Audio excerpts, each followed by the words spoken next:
Bonjour à tous et à toutes. Je crois bien que nous allons déjà démarrer en attendant que les autres puissent se connecter. Je suis Blanchard Bossey. Je suis ravi de vous accueillir aujourd'hui pour cette rencontre numérique organisée par OneSkills dans le cadre du mois de la femme. Aujourd'hui, nous allons parler d'un sujet très essentiel qui est comment les numériques peuvent aider les femmes à construire leur autonomie professionnelle. Avant de commencer, je tiens à vous présenter nos deux intervenantes qui sont donc toutes ambassadrices OneSkills vivant en RDC. Nous avions la première intervenante, c'est Cynthia Onyerenkana, qui est donc ambassadrice OneSkills, résidant à l'est de la RDC. Elle va nous partager son expérience dans le domaine numérique. Et nous avions aussi Cynthia Pembe, qui est également ambassadrice OneSkills en RDC. Elle va nous partager 3 compétences clés qui peuvent aider aujourd'hui les femmes dans leur domaine professionnel.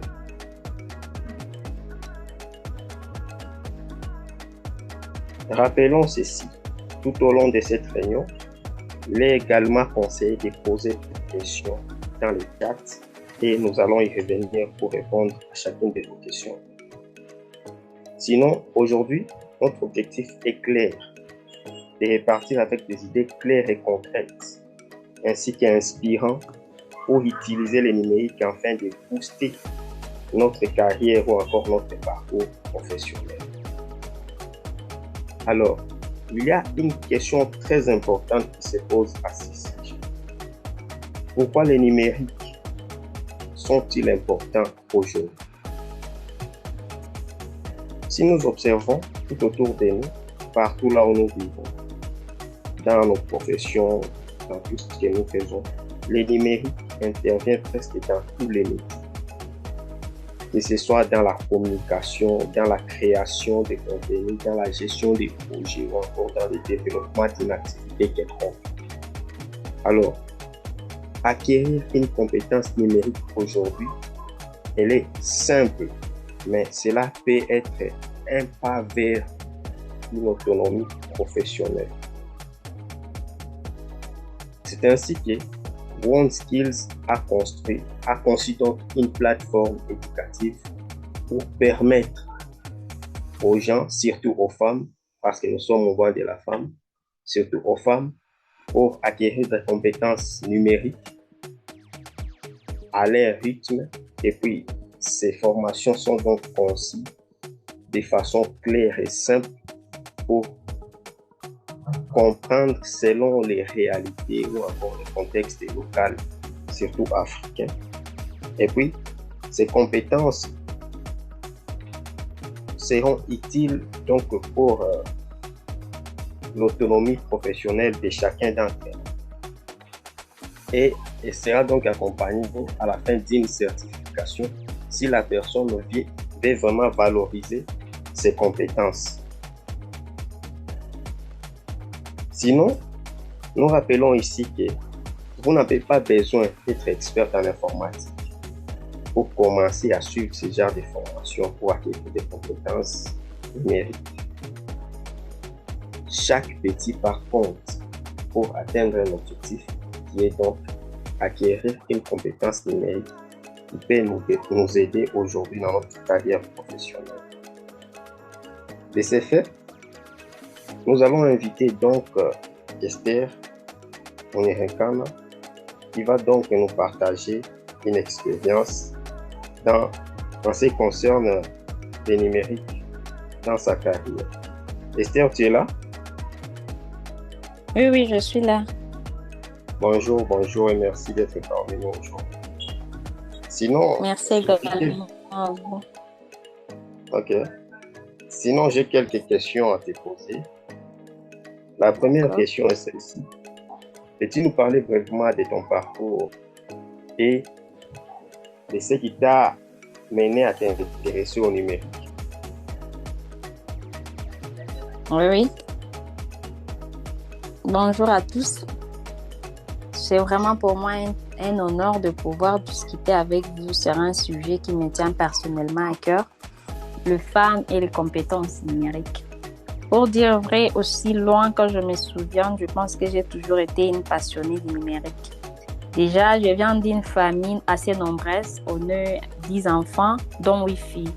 Et dans mon environnement, le numérique n'était pas forcément considéré comme un domaine pour les femmes. Pourtant, déjà très jeune, j'étais très curieuse de comprendre comment fonctionnait le téléphone, maîtriser tous les paramètres dans le téléphone, mais également les autres outils numériques qu'il y avait dans la maison. Je me disais que au moins, c'était le minimum que je pouvais faire en tant que femme pour faire au moins la différence dans la famille. Et alors, à chaque fois que je sortais de l'école, quand j'étais encore au secondaire, j'allais au cybercafé de mon quartier pour pouvoir apprendre beaucoup plus. Grâce à YouTube, c'est Rookie. Et gloire à Dieu, j'avais eu la chance de pouvoir accéder à un abonnement annuel qui m'a été donné par un oncle parce qu'il a vu que j'avais les soucis d'apprendre. Il m'avait payé un abonnement annuel dans ces Rookies et c'est là que j'ai approfondi tout ce qui était la passion pour le numérique. Après un moment, mon frère a eu un ordinateur. J'étais vraiment très contente parce qu'au moins dans la maison, il y avait quelqu'un qui avait un ordinateur. Et je considérais que bien qu'on avait dit que c'était l'ordinateur de mon frère, moi, je me disais toujours que c'était l'ordinateur de la famille. Alors, j'observais toujours ce qu'il faisait, mais je me rendais compte que lui, il ne se limitait qu'à regarder de films, des séries et jouer aux jeux. Alors, à chaque fois qu'il sortait, moi, je volais son ordinateur, je l'ai dit bien de voler. Et puis, je m'enfermais dans notre chambre, j'essayais d'utiliser beaucoup plus Word. Avec le temps, j'ai appris beaucoup l'utilisation de Word. Et puis, avec mes études secondaires, parce que je continuais en commercial, j'ai continué à apprendre beaucoup plus sur les outils numériques comme Word. C'était les basiques, en fait, Word, Excel, envoyer les mails, comment créer un compte Facebook, comment créer un compte Instagram, comment publier sur les réseaux sociaux. Et à chaque fois qu'il y avait une occasion où je pouvais me former, je ne ratais pas cette opportunité-là.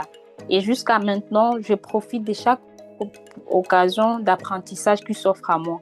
Je continue d'apprendre, que ce soit l'intelligence artificielle, que ce soit le marketing digital ou justement des logiciels, des traitements des données, les logiciels comme Canva, j'apprends le tout. Je ne me limite pas, je me dis que je peux faire mieux.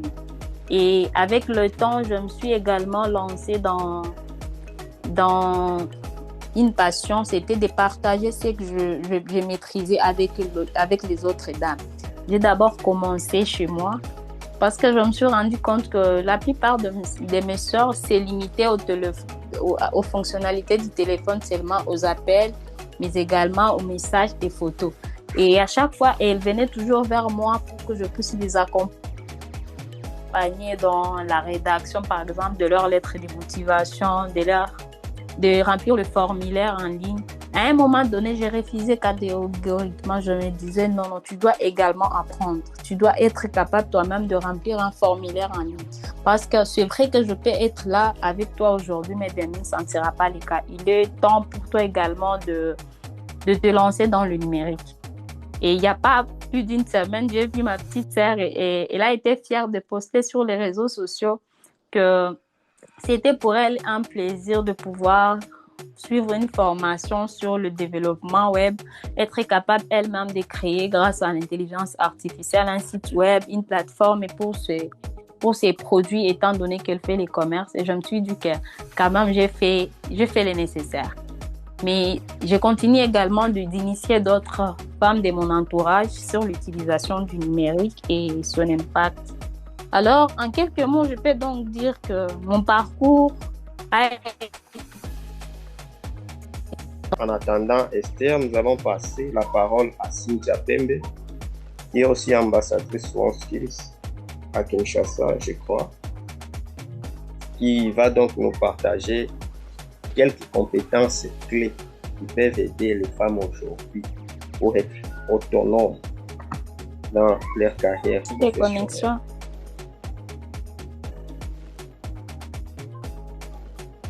Vous dites? Je m'excuse, j'ai eu un petit souci de connexion Internet. R?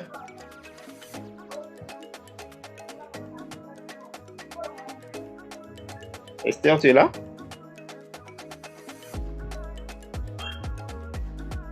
Alors, je continue sur le deuxième point, c'était pourquoi les compétences numériques sont-elles vraiment particulières aujourd'hui pour les femmes? Déjà, ce qu'il faut savoir, c'est qu'aujourd'hui, nous vivons dans une société où presque toutes les activités passent par le numérique. Déjà, il y a la communication, dans le domaine de la communication, que ce soit au travail, l'entrepreneuriat, l'éducation et même les services financiers. Tout se passe actuellement grâce au numérique. Je dirais encore mieux que ça se passe encore mieux avec le numérique est beaucoup mieux associé au système financier. Je prends l'exemple de la ville de Bukavu, de la ville de Goma. Il y a déjà une année que nous avons été coupés de banques, donc ça fait déjà une année que les banques ne fonctionnent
Esther, il y a un problème de connexion de ton côté parce que nous ne te recevrons plus. Je ne sais pas si toi tu nous reçois de ton côté.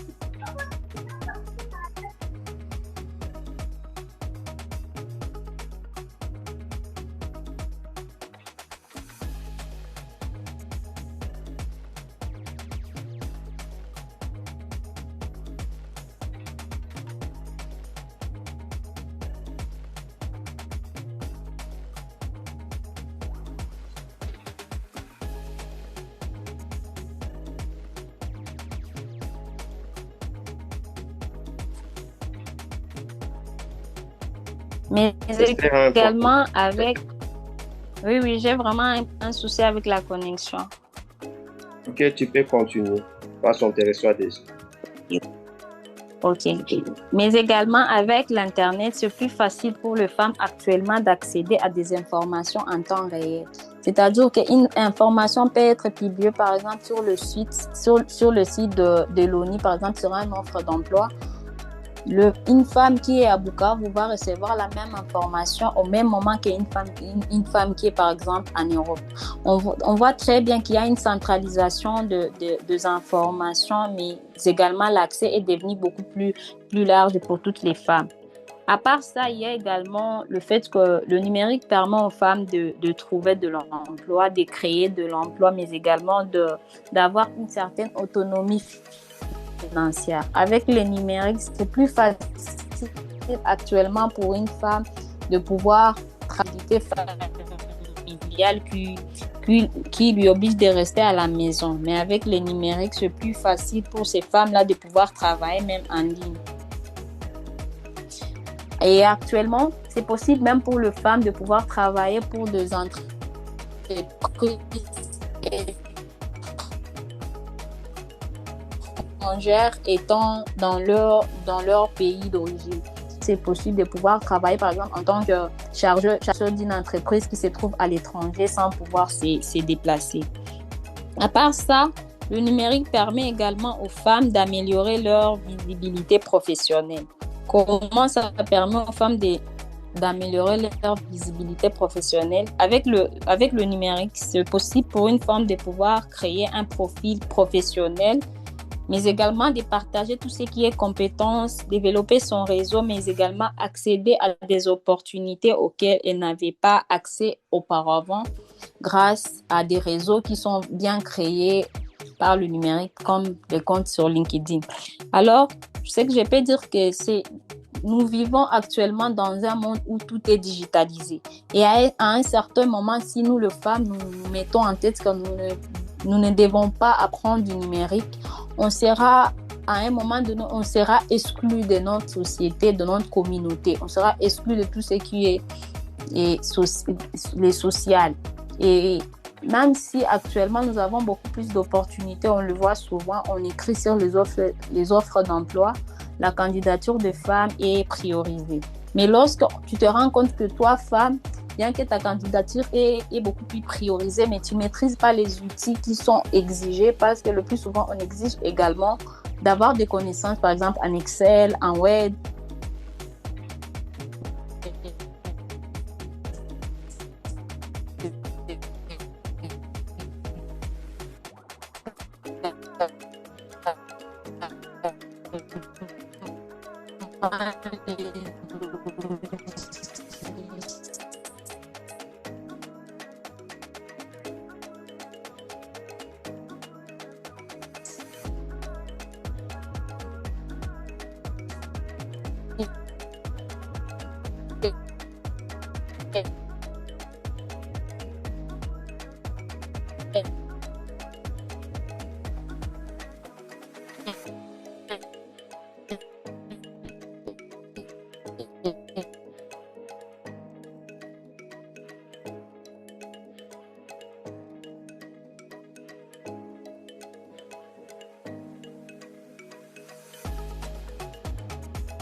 Esther, nous t'avions perdu parce que nous te recevons plus.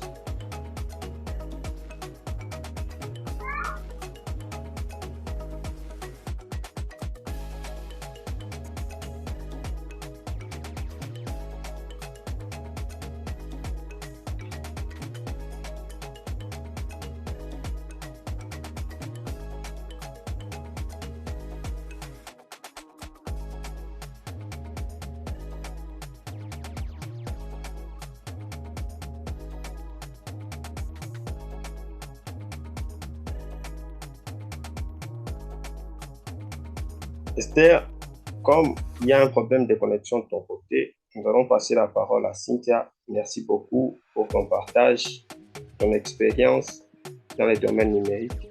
Cela nous a pu s'inspirer. Sinon, je rappelle de noter vos questions dans le chat et nous allons répondre à la fin des interventions. Cynthia, est-ce que tu es là? Bonjour. Bonjour. Oui, merci d'être là parmi nous. Cynthia, rappelons que Cynthia est ambassadrice WorldSkills en RDC, précisément à Kinshasa. Elle est là pour nous partager quelques compétences clés qui peuvent aider les femmes à être autonomes dans leur parcours professionnel. Sinon, Cynthia, nous avions quelques questions à te poser, comme je le disais. La première question est celle-ci. Quelles sont selon toi les premières compétences numériques qu'une personne peut apprendre pour améliorer son autonomie professionnelle? Une personne, en particulier les filles, parce que nous sommes au mois de la femme. Ok. Merci pour la question. Comme vous l'avez dit, je commence d'abord par me présenter. Je suis Cynthia Pembe, ambassadrice WorldSkills et aussi coach en informatique de base. Voilà, et développeuse web full stack. Donc, c'est un peu ça déjà, mon profil. Alors, par rapport à la question que vous avez posée, je dirais ceci. Alors, Selon moi, les premières compétences numériques qu'une personne peut apprendre pour améliorer son autonomie professionnelle, particulièrement les femmes, les filles, ok? Les premières compétences numériques sont d'abord, ce sont des bases qui permettent de travailler, de chercher des opportunités et ainsi que de communiquer professionnellement. Par exemple, savoir utiliser un ordinateur, un smartphone efficacement, créer un CV professionnel, utiliser Internet pour rechercher des opportunités, utiliser l'email professionnel, utiliser des outils bureautiques, Word, Google Doc, utiliser les réseaux sociaux de manière professionnelle, LinkedIn, Facebook, WhatsApp professionnel. Ces compétences permettent déjà à quelqu'un de chercher un emploi, postuler à des opportunités, communiquer avec des clients ou employeurs, ainsi que présenter ses compétences. Donc, ce que je peux dire en bref est que le numérique aujourd'hui est comme un stylo, et comme les stylos, et le cahier, et un cahier. Donc, c'est devenu vraiment un outil essentiel pour travailler.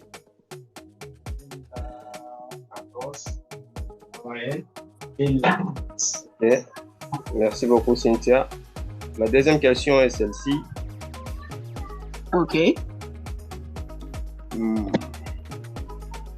Est-ce que ça a été facile pour toi comme au début de ta carrière pour apprendre les numériques? Quels sont les défis, comme Esther aussi l'avait partagé, selon elle, il n'y avait pas à ce moment-là d'ordinateur? Parce qu'actuellement, il y a des filles comme toi là qui ont besoin d'apprendre. Alors, mais il y a des obstacles qui se dressent sur leur chemin. Et je crois bien que toi aussi, tu as rencontré ce genre de choses. Est-ce que tu peux partager avec eux les défis qui s'étaient dressés sur ton chemin et qu'est-ce que tu as fait pour atteindre ton objectif malgré tout? Alors, déjà au départ, d'abord mon ambition pour le numérique a commencé quand j'étais petite. J'aimais bien, je voyais plus les jeux qu'on jouait dans le téléphone. J'aimais plus jouer aux jeux. Et puis je me disais, mais comment on fait pour faire ces jeux? Comment on fait? C'était cette question que je me posais. Alors c'est là que le numérique a commencé à naître en moi. Aux humanités, j'ai dit non, je veux faire l'informatique, tout ça. Quand déjà j'ai commencé avec l'informatique, les premiers défis, c'est ça, le défi majeur. Je n'avais pas d'ordinateur. Mais ce que moi je faisais, c'était quoi? J'ai parté plus dans des cyber, faire des recherches, surtout par rapport à l'informatique. Vraiment, quand on parlait, surtout en troisième, c'est là qu'on choisit des orientations. J'avais commencé avec le secrétariat informatique. Et heureusement pour nous, à l'école, on avait quand même des PC, mais c'était venu d'abord après. Mais on avait d'abord commencé par la dactylographie. C'est ce qu'on avait commencé à un moment quand on a commencé. Mais après, d'abord, c'est ça les premiers défis. Il fallait utiliser des machines à écrire pour commencer à faire des saisies, tout ça. Pourtant, au cyber, moi, je voyais autre chose. À l'école, je vois aussi autre chose. Après un moment, on a trouvé des ordinateurs pour l'école et puis on a maintenant commencé aussi. Mais ce n'était pas simple. À un moment, en utilisant la machine, on était encore des débutants, on ne connaissait pas vraiment. Il y a eu des erreurs que j'ai eu à commettre, des choses que j'ai eu à perdre. Par exemple, un fichier, tu es sur le fichier, mais il disparaît, du coup, tu rentres sur le bureau. Et pour moi, c'était un problème. Ce jour-là, j'ai pleuré. C'était l'examen, c'était le jour d'examen de l'informatique. Et on avait un travail pratique comme ça. J'ai vraiment pleuré ces jours-là parce que j'étais en train de saisir les fichiers. Et le fichier disparaît, je rentre du coup sur le bureau. Et quand je rentre sur le bureau, j'ai commencé à pleurer. Et le prof qui vient, il commence aussi à rire. Donc pour lui, il savait comment faire pour directement retourner sur le fichier. Mais tellement que j'étais encore ignorante pendant ce temps, je ne connaissais pas. J'ai pleuré. Et puis, il est venu pour corriger. Heureusement que j'étais quand même un peu à la fin. J'avais pas échoué, mais j'avais quand même eu quelque chose. Mais je n'avais pas fini ce que j'étais en train de faire. C'était d'abord ça. Et un jour, quand maintenant, le jour où je me suis retrouvée, j'ai dit, mais c'était vraiment ici que je devais seulement appuyer pour retrouver mon fichier. Oh, si je savais. Donc, c'est d'abord ce genre de défis. Donc, je ne connaissais pas directement tout. Et petit à petit, j'ai continué toujours à forger petit à petit jusqu'à ce que je suis venue pour étudier à l'université. J'ai continué avec l'informatique de gestion parce qu'à l'université, j'ai fait l'informatique de gestion. Maintenant, c'est là maintenant que j'ai pu m'orienter. Parce que j'ai dit, comme j'aimais plus la création des applications, je me suis renseigné, on m'a dit, oui, pour la création des applications, il faut commencer par l'informatique de gestion parce que tu auras les bases sur la base de données. Parce que derrière chaque application, il y a une base de données. Alors, j'ai commencé par l'informatique de gestion, j'ai continué, j'ai fini. Et puis, les défis que j'ai rencontrés, pour les mémoires, tout ça, il fallait créer une application vraiment capable de gérer, faire vraiment de choses. Et je me suis vraiment donné à 100% à fond. Bien qu'il y avait des défis pour aller récolter les informations de l'entreprise, tout ça, tellement que j'étais toujours j'étais né. J'ai pu finaliser, puis créer mon appli. Et ensuite, il fallait maintenant connaître aussi certains langages de programmation pour vraiment commencer maintenant à créer des applications, des sites web, tout ça. Je suis allé faire une formation encore. Donc, je n'ai pas cessé d'apprendre, je n'ai pas cessé de vouloir apprendre. Alors, je suis partie faire une formation à l'Acadéa. C'est là que j'ai fait ma formation en développement web et mobile. Alors, quand j'ai fait cette formation, c'était pas facile. Ce n'était pas facile du tout. Il y avait HTML, il y avait JavaScript qui était d'abord compliqué, HTML même qui était un peu simple, mais JavaScript qui était compliqué. Je me disais, non, mais je ne veux pas arrêter. Bien qu'on enseignait, si je ne comprends pas, moi je rentre. J'ai fait encore des recherches. Alors c'est pourquoi j'insiste sur vraiment les recherches personnelles aussi. Donc tu peux être buté sur un fait, même si tu n'arrives pas à avancer avec les autres, mais tu peux aussi faire tes recherches personnelles, même aussi en posant plusieurs questions sur l'internet, tout ça, tu peux toujours te retrouver. Alors c'est toujours par cette tenace-là que j'ai continué, par cette façon de tenir, que j'ai continué vraiment à faire mes recherches personnelles, jusqu'à ce que JavaScript est devenu vraiment quelque chose de familier. Et ça m'a vraiment aidé aussi à finir cette formation que j'avais fait. C'était plus d'une année vraiment de formation. C'était vraiment intense. Et j'ai travaillé sur des projets réels. Et c'est là maintenant, quand j'ai travaillé sur des projets réels, j'étais encore butée sur de faits. Parce que travailler sur des projets réels, tu te retrouves vraiment sur quelque chose que les clients attendent, quelque chose qui doit être comme ça. Et toi, tu produis quelque chose qui est d'abord peut-être à 50% de ce que les clients attendent. Il faut maintenant les rendre à 100%. C'était encore ça les défis que j'ai eu à rencontrer. Mais malgré ça, je suis toujours resté focus. L'IA était là, je pouvais partir sur l'IA. L'IA, faire des recherches, tout ça. Comment je peux faire ça? Comment je peux faire ça? Comment je peux faire ça? Vraiment, je n'ai pas abandonné, surtout dans les recherches. Et c'est un peu ça. Et aussi, une dernière chose que je peux dire pour en tant que coach, pour ma carrière en tant que coach aussi, parce que je suis coach toujours en informatique. Là aussi, j'ai eu à rencontrer plusieurs personnes, plusieurs genres de personnes, plusieurs catégories de personnes. Il y a des gens que même l'informatique comme ça, même l'ordinateur, il n'a jamais en tout cas touché, tout ça. Mais il y a d'autres personnes aussi, même le langage, le français, pour lui, ce n'est pas vraiment compréhensible. C'était aussi quelque chose que j'étais buté. J'ai dit, OK, donc l'informatique est accessible à tous. Ça veut dire, même en lingala, je peux donner à quelqu'un, il va comprendre. C'était aussi un fait que j'étais buté. Et j'ai vraiment su gérer tous ces genres de personnes, d'apprenants que j'ai eu à former jusqu'à aujourd'hui, que j'ai continué à former dans n'importe quelle langue, n'importe quel langage. Donc, c'est que toi, là où tu te sens à l'aise, c'est ça. Donc, ça veut dire que j'ai essayé de rendre vraiment le numérique accessible à tous. Donc, accessible à tous, quels que soient les niveaux. Donc, c'est un peu Merci ça. beaucoup, Cynthia. Merci. Parce que tu as déjà répondu à la deuxième question. Comment peut-on développer une activité professionnelle grâce au numérique, même sans expertise en informatique? Parce que tu as parlé déjà de l'IA, des recherches personnelles, malgré les formations qu'on peut de suivre. Tout.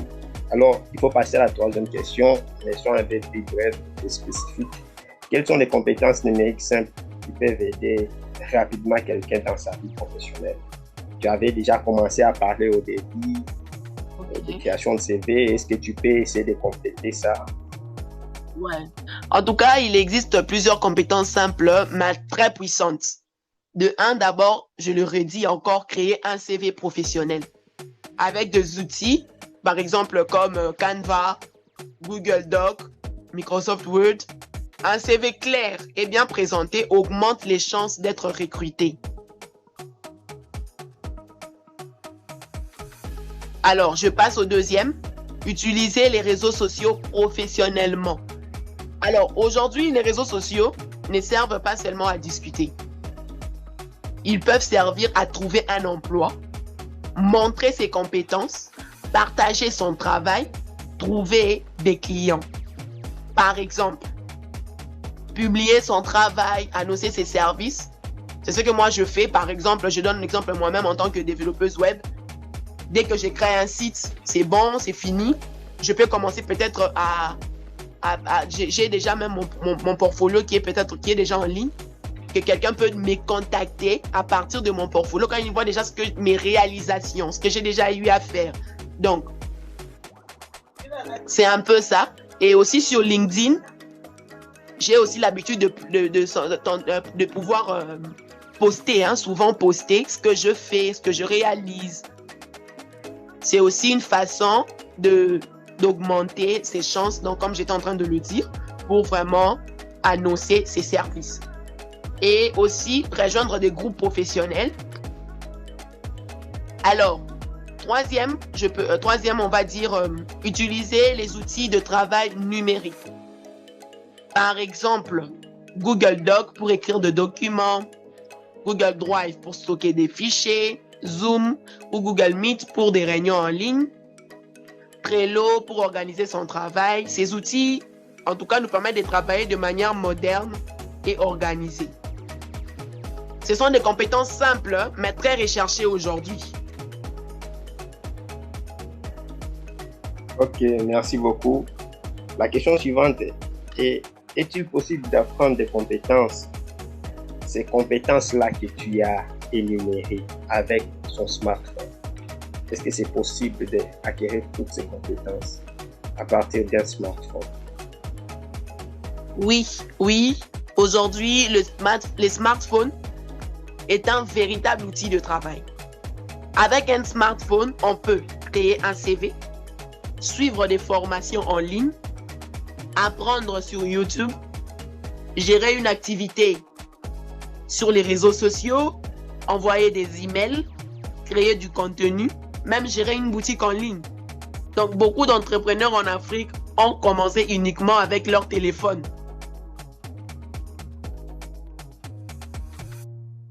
Ok, ça, vraiment, moi aussi, je le confirme. Actuellement, c'est ça, parce que les ordinateurs, nous n'en possédons pas tous, mais les smartphones, au moins, nous en possédons.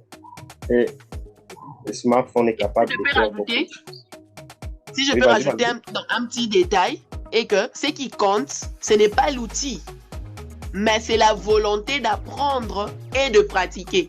Ça veut dire, même si tu n'as pas l'ordinateur, tu peux pratiquer avec ton téléphone. Donc, ça veut dire apprendre avec ton téléphone, faire des recherches avec ton téléphone, pratiquer avec ton téléphone. Merci beaucoup. C'est ça. Et la dernière question est celle-ci. Si quelqu'un commence aujourd'hui à apprendre une compétence numérique, combien de temps faut-il pour voir le premier résultat? Ok. La bonne nouvelle est que les résultats peuvent arriver assez rapidement. Par exemple, en une semaine, on peut apprendre à créer un CV professionnel. En un mois, on peut apprendre à utiliser correctement les réseaux sociaux pour son travail. En 3 à 6 mois, on peut déjà développer une vraie compétence numérique comme design graphique, développement web, gestion de réseaux sociaux, marketing digital. Le plus important est apprendre un peu chaque jour. Pratiquer régulièrement, comme je le disais, réaliser de petits projets. Donc, le numérique récompense la pratique et la persévérance. Donc, tu pratiques et tu persévères. Merci beaucoup, Cynthia. Ça a été un plaisir vraiment de partager ton expérience et les compétences clés qui peuvent nous aider aujourd'hui à avancer dans notre parcours professionnel. Ce que j'ai retenu en tout est que la personne doit avoir d'abord la volonté d'apprendre et puis la persévérance et continuer malgré les défis qui vont se dresser sur son chemin afin d'atteindre son objectif.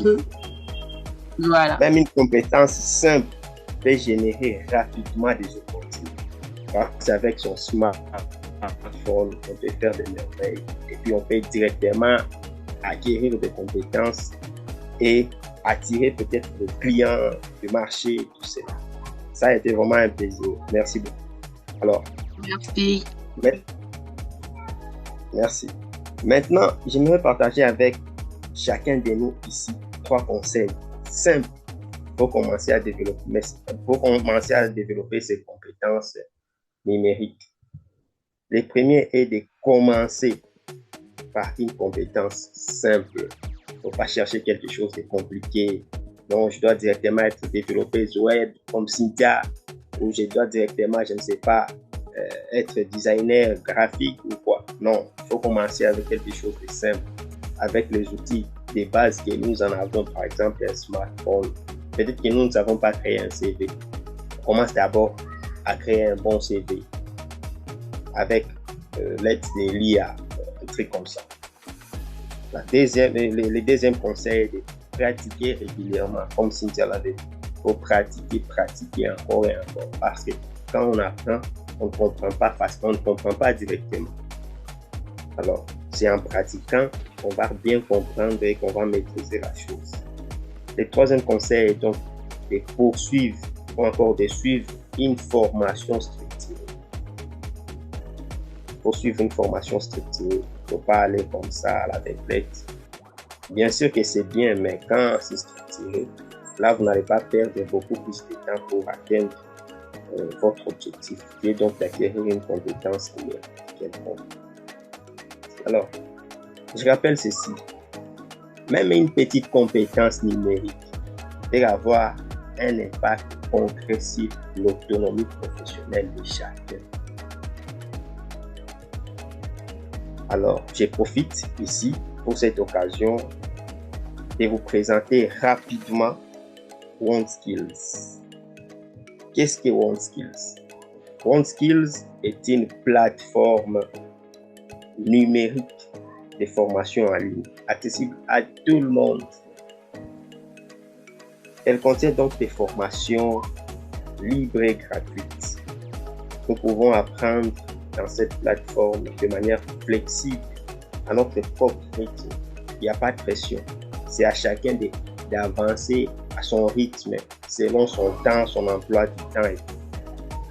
La bonne nouvelle est encore que dans OneSkills, on peut avoir toutefois une connexion qui n'est pas à haut débit, mais on peut accéder aux formations et apprendre depuis notre smartphone.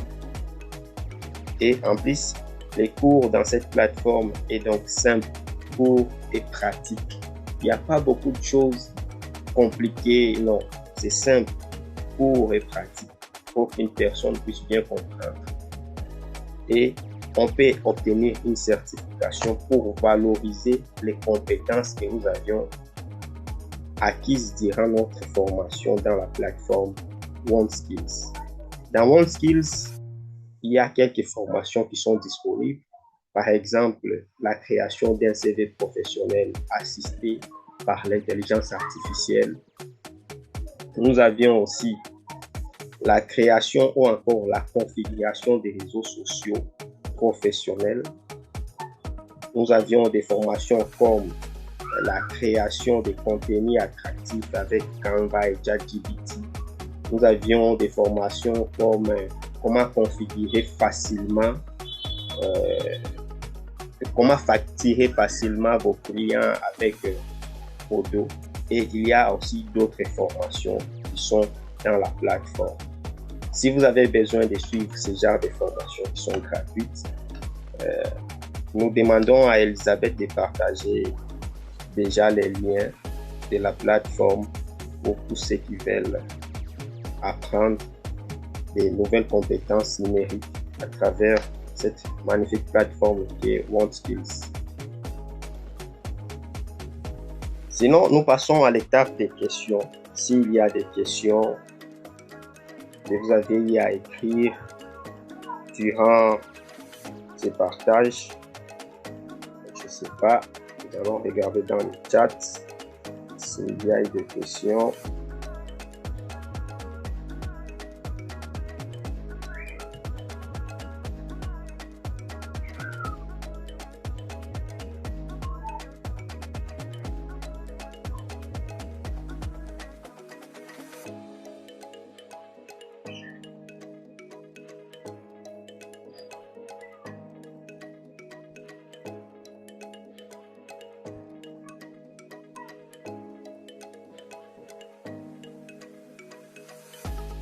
Il n'y a pas de questions à ce que je vois. Il n'y a pas de questions. OneSkills est une grande communauté. C'est une grande communauté qui nous aide pas seulement à apprendre en solidaire, mais on peut apprendre avec un bon suivi. Il y a un coach, Nouma, qui peut nous aider à répondre à quelques questions spécifiques liées à la plateforme. Et puis, il y a aussi toute une communauté derrière cette plateforme qui peut nous aider à atteindre notre objectif en posant des questions. Ils vont répondre. Nous entraînons. C'est toute une famille. C'est ça en fait. Comme il n'y a pas de questions, nous allons clôturer cette réunion en disant que le numérique intervient aujourd'hui partout. Alors, il est tellement essentiel, capital pour les filles, les femmes surtout, parce que nous sommes au mois de la femme. Alors, d'acquérir ces compétences qui peuvent nous aider dans notre parcours professionnel. Nous disons merci à Cynthia, merci à Esther pour leur présence, leur intervention, leur partage. Merci à ceux qui sont dans les backstage. Nous avions Elisabeth, Sophie, nous avions aussi Gaël qui est là quelque part dans le backstage. Nous leur disons tous merci. Merci à tous ceux qui ont répondu à notre invitation pour leur participation. Merci. À la prochaine.